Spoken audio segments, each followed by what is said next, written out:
मगर हम लोगों के साथ एक प्रॉब्लम हो गई है। अक्सर हम उन्हीं कामों को करते हैं जिनको हमारे माता पिता मना करते हैं। जो छोटे बच्चे होते हैं ना, तो अक्सर हम उन्हीं चीजों को मना करते हैं, वो जिनको माँ बाप मना करते हैं, हम अक्सर उन्हीं कामों को करते हैं। यही हमारी गति हो गई है। आज कहीं पता लग जाए, जहां गोबर डालते हैं, गोबर, उसमें एक पेड़ निकल आया है और प्रचार प्रसार हो जाए कि वही उस पेड़ के परिक्रमा कर लो, तुम्हारे सब काम हो जाएंगे। देखो, आप तो ज्ञानी हो, आप तो जाए न जाए, पर मैं अज्ञानी हूं, मैं सबसे पहले जाऊंगा।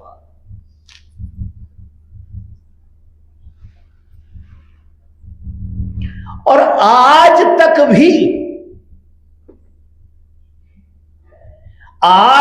भी मैंने अनेकों प्रयास किए, झूठ बोलने का, सच बोलने का, चोरी का, सब जितने बुरे कर्म होते सब किए, मगर मैं जो चाहता था वो नहीं हुआ। मैं एक बात चाहता था कि मैं जिधर हाथ करता हूं उधर ही लोग मर जाएं। मैं जिधर हाथ करूं उधर ही लोग मर जाएं। मैं जिधर हाथ करूं उधर ही मुर्दे खड़े हो जाएं। बहुत दिन हो गए इस बात को करते करते, गुरु महाराज से कहते कहते। एक दिन मैं रात्रि में लेटा, गुरु महाराज ने मेरी एक कनपट्टी पे मारा। कहने लगे, भाई कोई मांग भी तो ठीक हो, भाई सब मर जाए, मैं हाथ उठा दूं सब मर जाए, परमात्मा तुम्हें ऐसा वरदान दे और अपने भाई बच्चों को मरवाए, कौन कर देगा भाई इस काम को? परमात्मा आपको वरदान दे दे, फिर तुम मुर्दाओं को जिंदा करने लगो। तो आज कितनी जनसंख्या है, वो कीड़े मकोड़े होके मरेंगे। इसलिए संत कहते हैं, प्रकृति अपने सिद्धांत को कभी नहीं छोड़ती है। प्रकृति का काम है बनना और बिगड़ना,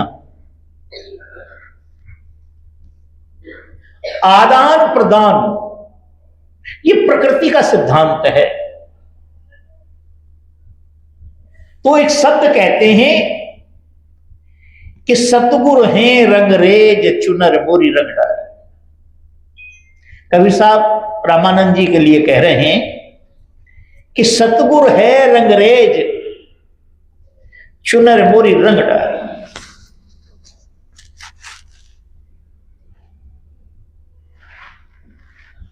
रंगरेज कहते हैं जो कलर चढ़ाते हैं, जो प्रिंट करते हैं। जैसे कपड़े फपड़ों पर देखा होगा आपने, नीले को पीला कर देते हैं, पीले को हरा कर देते हैं, इस तरह के कलर करते हैं। तो कह रहे सतगुरु हैं रंगरेज चुनर मोरी रंग डाली। चुनर माने आत्मा के लिए कहा जा रहा है, शरीर के लिए और बाहरी किसी चीज के लिए नहीं कहा जा रहा है। और मैं एक बात बताऊं, इस बात का एक प्रमाण है, इस बात का एक प्रमाण है कि जिसको पीड़ा होती है, आप लाख कोशिश करें कि वो शांत बैठे, करहाट ना हो उसको, तो ये बड़े असंभव सी बात है। जिसको पीड़ा है वो करहाट होगी उसको।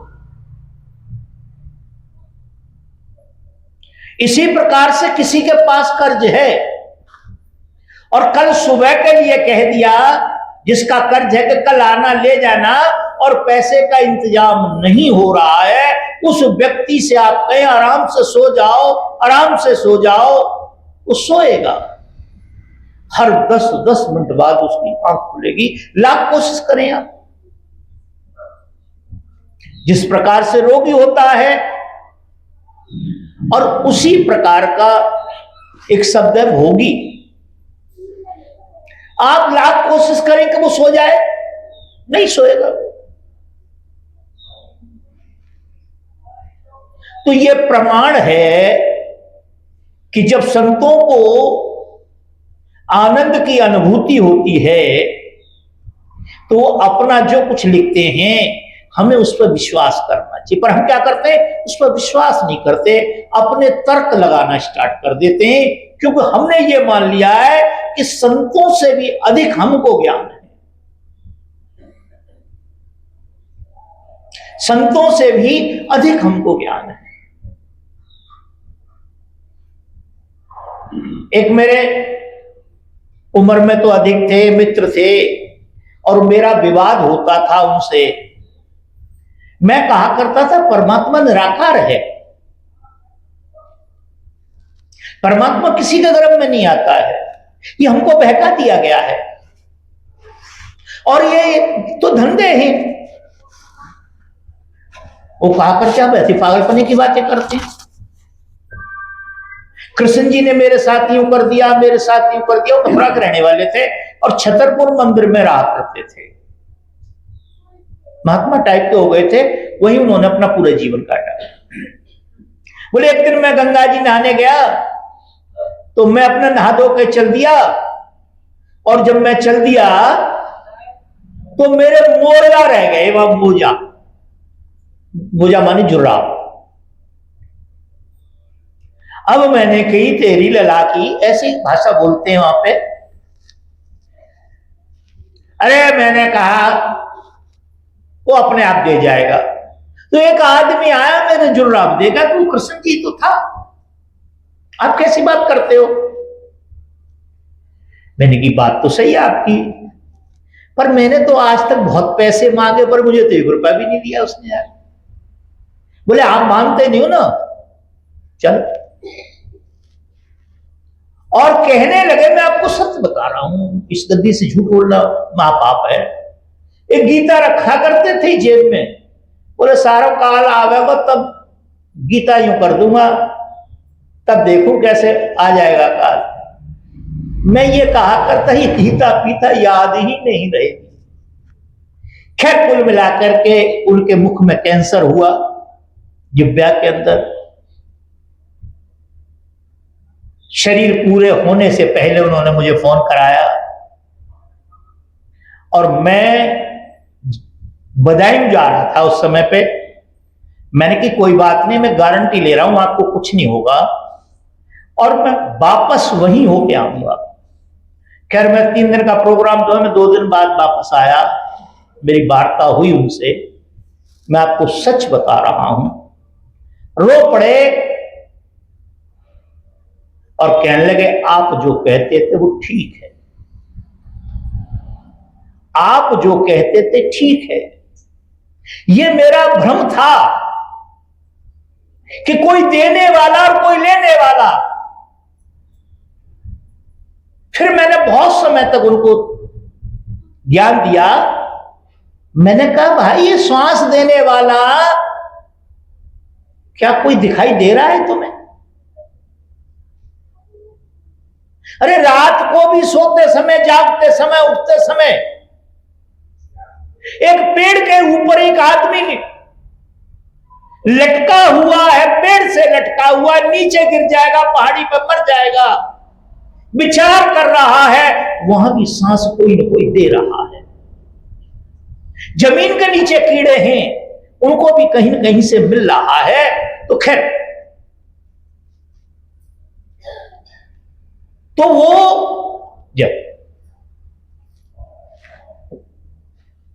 तो इस बात का प्रमाण है कि व्यक्ति जब कर्ज मुक्त हो जाता है तो उसका चेहरा बता देता है कि आप किसी का कर्ज नहीं। बच्ची की शादी हो, बच्चे की शादी हो, शांतिपूर्ण हो जाए, उसका चेहरा बता देता है, और कोई विघ्न आ जाए तो सुबह उसका चेहरा बता देता है कि सब कुछ करने के बाद यह विघ्न समाप्त नहीं होगा। तो इसी प्रकार से वो कहते हैं कि सतगुरु है रंगरेज चुनर मोरी रंग।